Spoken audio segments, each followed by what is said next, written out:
नमस्कार, सुबह के 9 बज चुके हैं और वक्त हो चला है 9 की 9 खबर का। मैं हूं शुभ मिश्रा आपके साथ और चलिए बुलेटिन की शुरुआत करेंगे इस वक्त की बड़ी खबर के साथ।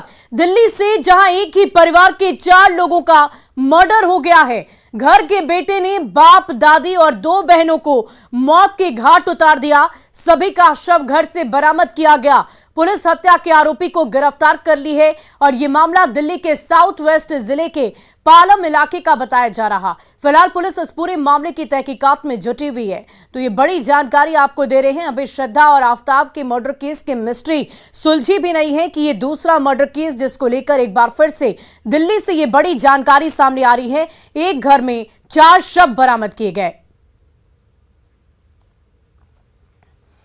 और श्रद्धा वॉलकर हत्याकांड मामले में आरोपी आफ्ताब का पॉलीग्राफ टेस्ट की प्रक्रिया आज पूरी होने की संभावना है। सूत्रों के मुताबिक पॉलीग्राफ टेस्ट से पहले की प्रक्रिया पूरी हो गई है। वहीं पुलिस को आफ्ताब की निशानदेही पर शव के कुछ और टुकड़े भी मिले हैं। इन टुकड़ों को जांच के लिए भेज दिया गया है। वहीं जांच में यह भी पता चला है कि आफ्ताब सभी टुकड़ों का हिसाब रखता था। रिपोर्ट्स के मुताबिक जो टुकड़े अभी बरामद हुए हैं उसमें श्रद्धा का जबड़ा भी हाथ लगा है। दरअसल कल शाम आफ्ताब को Delhi police forensic science lab लेकर पहुंची थी, जहां से उसे रोहिणी स्थित अंबेडकर अस्पताल ले जाया गया था। करीब 15 मिनट अंबेडकर अस्पताल में रहने के बाद आफ्ताब की पॉलीग्राफ से पहले की जांच शुरू कर दी गई है। और आप नेता सत्येंद्र जैन का एक और वीडियो वायरल हो रहा है। इस वीडियो में सत्येंद्र जैन जेल में आराम से बैठकर खाना खाते नजर आ रहे हैं। वीडियो देखकर लग रहा है कि जेल में सत्येंद्र जैन को बाहर से खाना पहुंचाया गया हो। हाल ही में सत्येंद्र जैन ने आरोप लगाया था कि जेल में उनका वजन 28 किलो कम हो गया है और धर्म के अनुसार खाना नहीं मिल पा रहा है। सत्येंद्र जैन के इस आरोप के बाद ये वीडियो वायरल हो रहा। बीजेपी इस वीडियो को दिखाकर आम आदमी पार्टी पर गंभीर सवाल उठा रही है।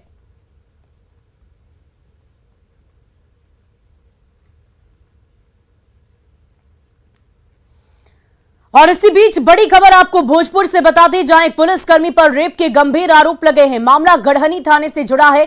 बताया जाता है कि भोजपुर पुलिस के एक सिपाही पर नाबालिग लड़की से दुष्कर्म करने का आरोप लगा है।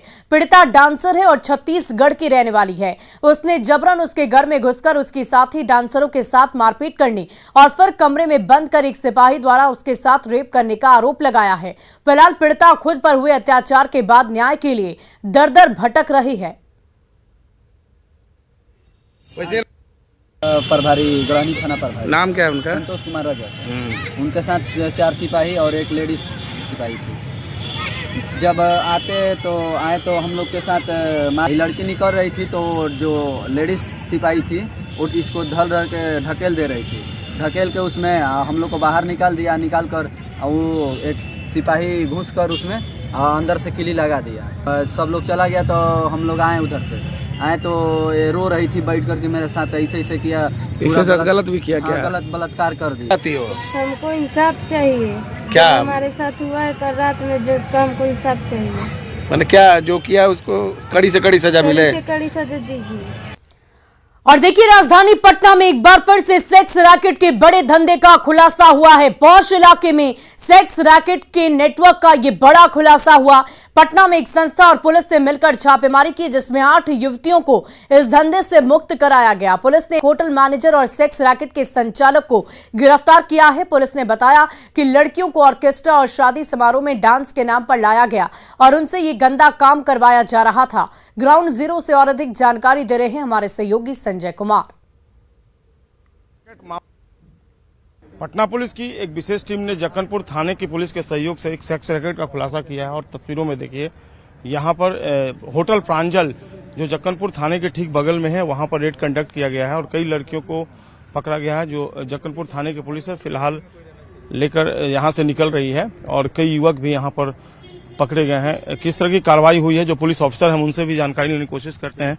किस तरह का रेड हुआ था ये यहाँ पर होटल प्रांजल में? सर लोग कहते हैं, हम तो नहीं कहते। स्टेट कोऑर्डिनेटर हैं बचपन बचाओ आंदोलन। जी नमस्कार। क्या जी दरअसल कुछ गुप्त सूचना मिली थी हम लोगों को, तो जहाँ एक यहाँ देह व्यापार का रैकेट चलाया जा रहा था, तो कोई है तो उन लोगों के गुप्त सूचना के आधार पर हम लोगों ने एसएसपी सर को इन्फॉर्मेशन दिया था पटना के, और एसएसपी सर के निर्देश में ये रेड हुई है। तो होटल प्रांजल से कुछ लड़कियां बरामद हुई है और जो यहाँ से 2 लड़कियां बरामद हुई है और बाकी 6 लड़कियां बरामद हुई है आपकी पूर्वी सरिस्ताबाद से।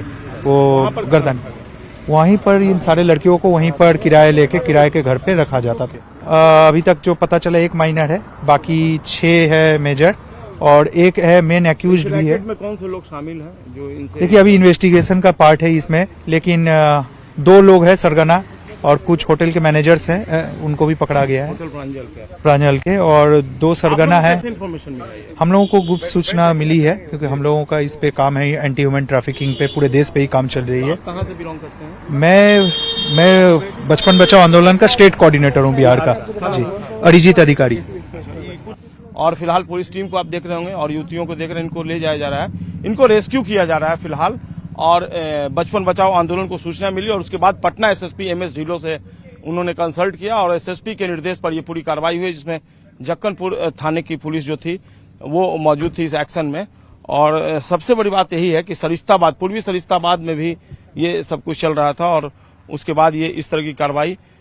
तो निश्चित तौर पर पटना पुलिस ने एक बड़ी कार्रवाई की है। बचपन बचाओ आंदोलन के सहयोग से जो बच्चियां हैं उनको छुड़ाया गया है। वेस्ट बंगाल समेत दूसरे स्टेट के भी इसमें बच्चियां हैं, जैसा कि बचपन बचाओ आंदोलन के स्टेट कोऑर्डिनेटर ने इस बात की जानकारी दी है। अब देखना होगा इस पूरे मामले में आगे छानबीन होगी और फिर किस तरह की कार्रवाई सामने आती है। देर रात तकरीबन 12:05 हो रहा है और ये एक्शन जो है अभी भी चल रहा है। देखना होगा इस पूरे मामले में पुलिस कैसे छानबीन करती है। और बाकी एक बड़ा रैकेट है ये बताया जा रहा है। फिलहाल कुछ ही लोग गिरफ्त में आए हैं जो होटल के स्टाफ है और दूसरे लोग हैं। इस पूरे मामले में, इस पूरे रैकेट का कैसे पटना पुलिस खुलासा करती है, ये देखने वाली बात होगी। कैमरा पर्सन अजय दुबे के साथ संजय कुमार, न्यूज 18 पटना। और चलिए बढ़ते हैं अगली खबर की ओर। बिहार की सियासत में आज का दिन काफी अहम है। देश के 2 बड़े युवा नेता आज पटना में मुलाकात करेंगे, जिस पर सबकी निगाहें टिकी रहेंगी। शिवसेना यूबीटी के नेता आदित्य ठाकरे आज दोपहर 2 बजे राजधानी पटना पहुंचेंगे, जहां बिहार के डिप्टी सीएम तेजस्वी यादव से उनकी मुलाकात होगी। मुलाकात के मायनों को लेकर सबकी नजरें टिकी हुई है कि दोनों युवा नेताओं के बीच किस विषय पर बातचीत होगी और इस पर न्यूज 18 की भी नजर लगी रहेगी। तो ये बड़ी जानकारी आपको दे रहे हैं। राबड़ी आवास पर आज दोनों ही युवा नेता एक दूसरे से मुलाकात करेंगे। मौजूदा राजनीतिक हालात पर चर्चा होने की जानकारी सामने आ रही है। बिहार की सियासत से जुड़ी हुई आपको बड़ी जानकारी दे रहे हैं। और ट्राइबल एडवाइजरी काउंसिल की आज सीएम हेमंत सोरेन की अध्यक्षता में बैठक होने जा रही है। इसमें कई मुद्दों पर मंथन हो सकता है। इसमें नगर निकाय के विभिन्न पदों को एसटी के लिए आरक्षित करने पर विचार किया जा सकता है। साथ ही झारखंड पंचायत उपप्रबंध की नियमावली पर भी चर्चा हो सकती है। इसमें एक प्रमुख मुद्दा होगा जनजातीय बहुल इलाकों में बच्चों को जनजातीय भाषा में ही अनिवार्य शिक्षा पर विचार करना और इसके तहत कक्षा 1 से लेकर 5 तक के बच्चों को जनजातीय भाषा में ही अनिवार्य शिक्षा देने पर विचार किया जाएगा। वहीं आदिवासी बहुल इलाकों में दूर संचार को निर्बाध व्यवस्था करने के साथ ही प्राकृतिक धरोहर को इको हेरिटेज के रूप में संरक्षित करने पर भी चर्चा हो सकती है। इसके साथ ही जनजातीय समूहों को रोजगार से जोड़ने पर मंथन हो सकता है।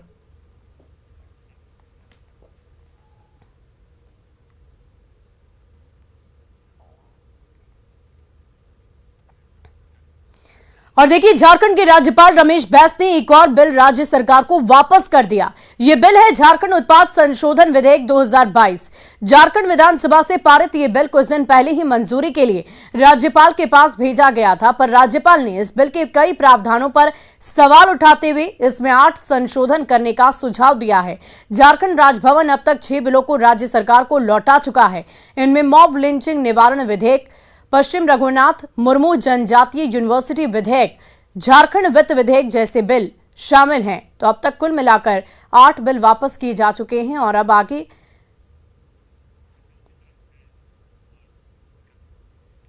और लातेहार में नक्सलियों ने टीटीपीआईएल कंपनी के ठिकाने पर हमला कर 10 मशीनों को आग के हवाले कर दिया, जिसमें ये सारी मशीनें जलकर राख हो गई है। आग में करोड़ों रुपए के नुकसान के होने की आशंका व्यक्त की जा रही। घटना स्थल लातेहार चंदवा बरकाकाना बरवाडीह रूट पर टोरी जंक्शन से महज 10 किलोमीटर दूर है। टीटीपीआईएल कंपनी डगड़िया के पास 3rd ट्रैक पर रेलवे ब्रिज बनवा रही है और उसी कंपनी के ठिकाने पर माओवादियों की फौज ने हमला कर दिया और कई घंटे तक तांडव मचाया। घटनास्थल पर नक्सलियों ने पर्चा भी छोड़ा और लेवी दिए बिना दोबारा काम चालू करने पर और बुरा अंजाम भुगतने की धमकी दी। चंदवा पुलिस नक्सलियों की धरपकड़ के लिए छापेमारी कर रही है।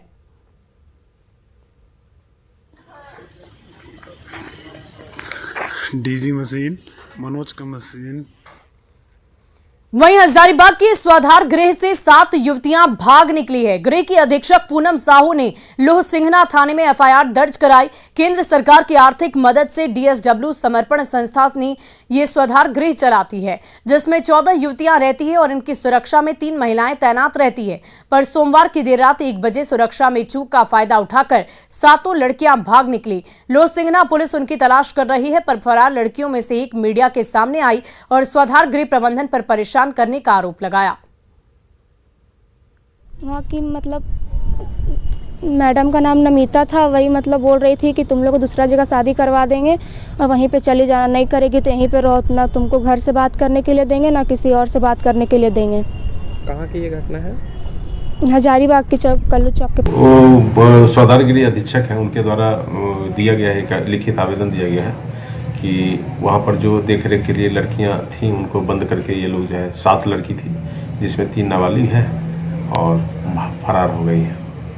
उसी क्रम में हम लोग जांच कर रहे हैं। जांच के क्रम में अभी तक तो वैसा कुछ मैटर नहीं आया है अभी।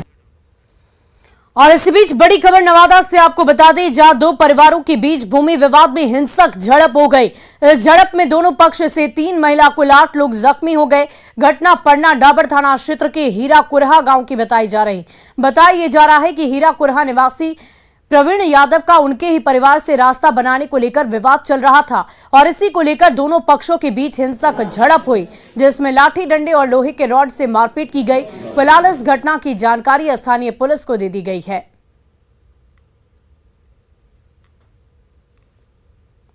जमीनी विवाद था, सरूप यादव घर बना रहा था, वहाँ पर हम लोग गए उसको पर मना करने के लिए, और उसके बाद में जमेला बढ़ा दिया। वो आदमी जमेले था।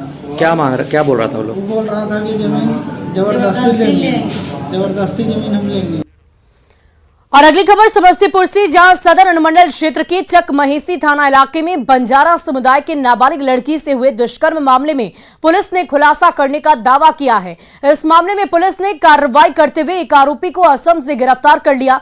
बता दें कि 11 नवंबर को परिजनों ने नाबालिग लड़की को बेहोशी की हालत में एक बागीचे से बरामद किया था। इस मामले में पुलिस ने कार्रवाई की है और गिरफ्तार किए गए आरोपी को कोर्ट में पेश कर जेल भेज दिया है।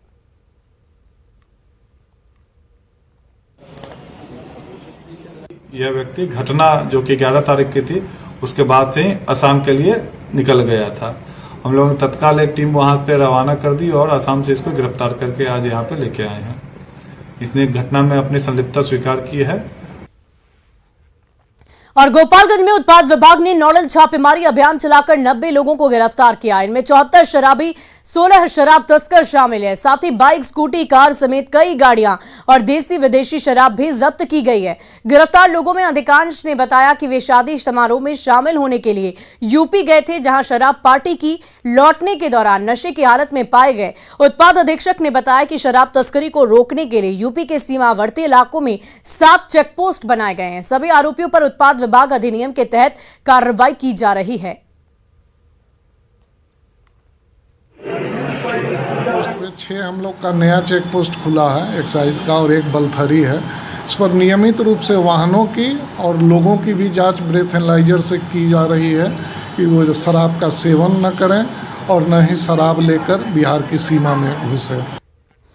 और मोतिहारी शहर से सटे बंजरिया थाना इलाके में अचानक आग लगने से 2 घर जलकर राख हो गए। बताया जाता है कि बेटी की शादी के लिए घर में रखे सामान के साथ 2 बकरियों की जलकर मौत हो गई। घटना सिंगिया गुमटी ओवर ब्रिज के नीचे की बताई जा रही। घर में आग कैसे लगी, इस बात का मालूम नहीं चल सका है। मौके पर पहुंची बंजरिया थाना की पुलिस फायर ब्रिगेड की मदद से आग पर काबू पाया और तब तक सब कुछ जलकर राख हो गया था। जानकारी के अनुसार आग से रमेश चौधरी और हरिंद्र चौधरी का घर जलकर राख हुआ है। इधर सीओ ने बताया कि जांच रिपोर्ट आने के बाद पीड़ित परिवार को सरकारी सहायता दी जाएगी।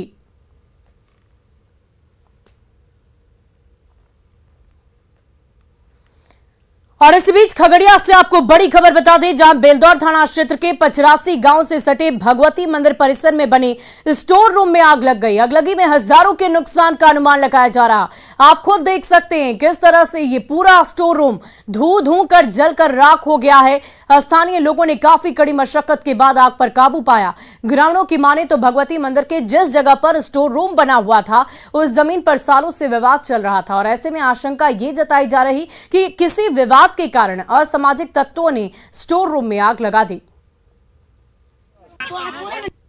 क्या सब था घर के अंदर? चौकी था, अनाज था, पंखा था और सामान था, राशन सामान था, टेबल मोटर था, पाइप था। ये आग जो है कहाँ लगी है? ये भगवती स्थान पर। भगवती कौन पंचायत में आता है? सगौर पंचायत में। और राजधानी पटना के फतुहा प्रखंड के बलवा गांव के लोगों ने एकजुटता की एक अनोखी मिसाल पेश की है। यहां के ग्रामीण सालों से एक सड़क की मांग कर रहे थे, लेकिन सरकार की उदासीनता जब खत्म नहीं हुई तो लोगों ने खुद ही सड़क बनाने का बीड़ा उठा लिया।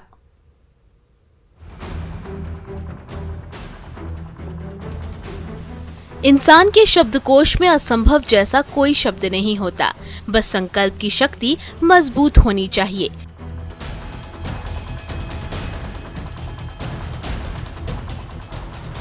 सड़क बनाने में लगे ये लोग उसी संकल्प को सिद्ध करने में जुटे हुए हैं। किसी ने अपनी जमीन दी तो किसी ने चंदा, किसी ने अपना ट्रैक्टर दिया तो किसी ने जेसीबी का जुगाड़ किया। बाकी के लोग कुदाल और खंती लेकर सड़क के निर्माण में जुट गए।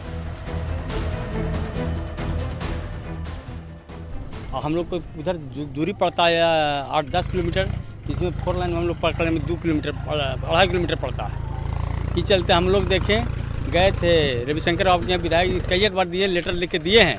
कुछ नंदकिशोर यादव मंत्री थे, यहाँ आके सर्वे फिर किए हैं।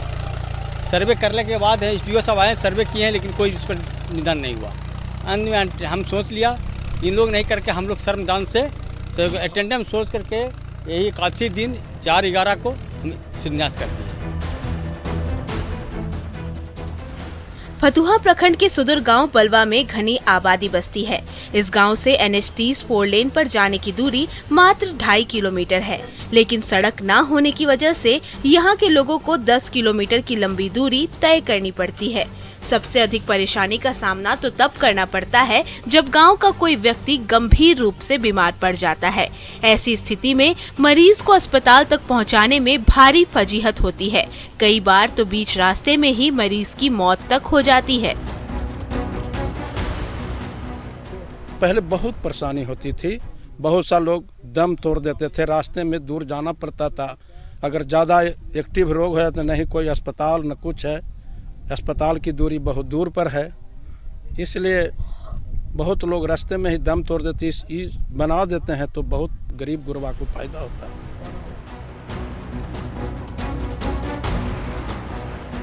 बलवा गांव के लोग सरकार और स्थानीय प्रशासन से एक अदद सड़क की मांग काफी लंबे वक्त से कर रहे थे, पर उनकी गुहार जब बेकार जाती दिखी तो उन्होंने खुद ही सड़क बनाने का बीड़ा उठाकर प्रशासन की उदासीनता को करारा जवाब दे डाला है।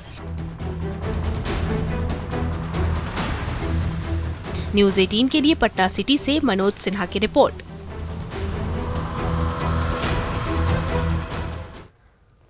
और इसी बीच चाईबासा से आपको बड़ी खबर बता दें, जहां हाट गम्हरिया में तेज रफ्तार बस पलट गई है। 12 से अधिक लोग जख्मी हो गए हैं। जगन्नाथपुर CHC में सभी का इलाज चल रहा है। 2 की हालत गंभीर बताई जा रही है, जिसे चाईबासा रेफर किया गया। टाटा से कीरी बुरू की तरफ ये बस आ रही थी और इसी दौरान ये सड़क हादसा हुआ। ये तस्वीरें आप देख पा रहे होंगे, बस अचानक पलट गई और 12 से अधिक लोग गंभीर रूप से जख्मी हो गए हैं, जिसमें 2 लोगों का इलाज चल रहा है। गंभीर रूप से उनकी स्थिति बताई जा रही है, दोनों की हालत गंभीर है। चाईबासा उन्हें रेफर कर दिया गया है। चाईबासा से ये बड़ी जानकारी आपको दे रहे हैं। टाटा से कीरी बुरू की तरफ ये बस आ रही थी।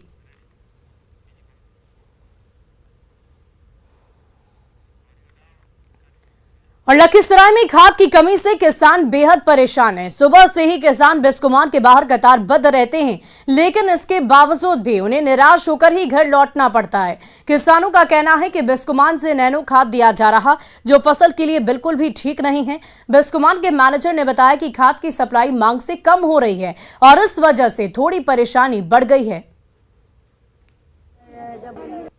खाद तो सर ऐसे बहुत है। अगर काला बाजारी मान ली, दुकानदार को जिस ढंग से खाद मिला, हमको जिस खाद मिला, अगर पूरे लोग सहयोग करेंगे तब तो बहुत सारा खाद है। हाँ सर, ये पूरा पता ही रहता है। बड़ी अधिकारी क्या मतलब, ये तो पूरा डिस्ट्रिक्ट में ही पता रहता है कि हम दोहरी मार झेल रहे किसानों को अब खाद की चिंता सताने लगी है। इस वक्त हम मौजूद हैं बिस्कोमान में। आप यहाँ पे देख सकते हैं खाद को लेकर किसानों की काफ़ी भीड़ है। यहाँ पे किसान सुबह से ही खाद के लिए लाइन में लगे हैं। कुछ किसान भी हैं, हम इनसे जानते हैं। क्या नाम हुआ आपका? मेरा नाम कुमोद सिंह हुआ, घर लोदिया हुआ, पंचायत साबिकपुर। क्या परेशानी है? परेशानी है कि किसान यहाँ 6 बजे से लाइन में लगा हुआ है और बिस्कोमान का स्टाफ 11 बजे आता है और मनमानी करता है। एक किसान को 4 बोरा खाद देता है और नैनो जो देता है किसान को, वो फसल में फ़ायदा नहीं करता है। जबरन एक बाल्टी देता है जिसका कि मार्केट में मूल्य 300 रुपया है और यहाँ 565 रुपया वसूला जाता है। आप लोग को खाद मिला है? खाद तो मिला है, एक आधार कार्ड पर 4 बोरा खाद मिला है बिस्कोमान का। बिस्कोमान का स्टाफ 6 बजे से किसान लाइन लगा हुआ रहता है, लेकिन ये आता है 11 बजे और अपने। तो आपने सुना किसान काफी परेशान है। कुछ और किसान हैं, हम इनसे भी जानना चाहेंगे। क्या नाम हुआ आपका? मेरा नाम चमन चौरसिया है। क्या परेशानी है? परेशानी के 9:30 बजे से वहाँ घुसा पहले दे रहा है। यहाँ गोदाम 1 बज गया, अभी तक यहीं खड़े हैं। कौन सा खाद लेने आए आप? यूरिया हम लेने आए हैं। मिल रहा है? नहीं, कहाँ मिल रहा है अभी। तब अजय हैं तो मिलेगा, तब नहीं जानेंगे मिलेगा। 9:30 बजे से ही तो और कुछ है अभी तक नहीं। यहीं खरंजा पर से अभी यहीं आए हैं। आप बताइए क्या परेशानी है? खड़े हैं सर, उसके बाद मसाला खाद नहीं मिल रहा है। काफी परेशान हो रहे हैं। काफी परेशान हो रहे हैं। मंटू यादव। तो आपने सुना खाद को लेकर किसान सुबह से ही लाइन में खड़े हैं। अब तक किसानों को खाद नहीं मिल पाया है। राकेश, न्यूज़ 18 लखीसराय। और फिलहाल इस बुलेटिन में अभी के लिए बस इतना ही, लेकिन न्यूज़ 18 बिहार झारखंड पर खबरों का सिलसिला लगातार जारी है।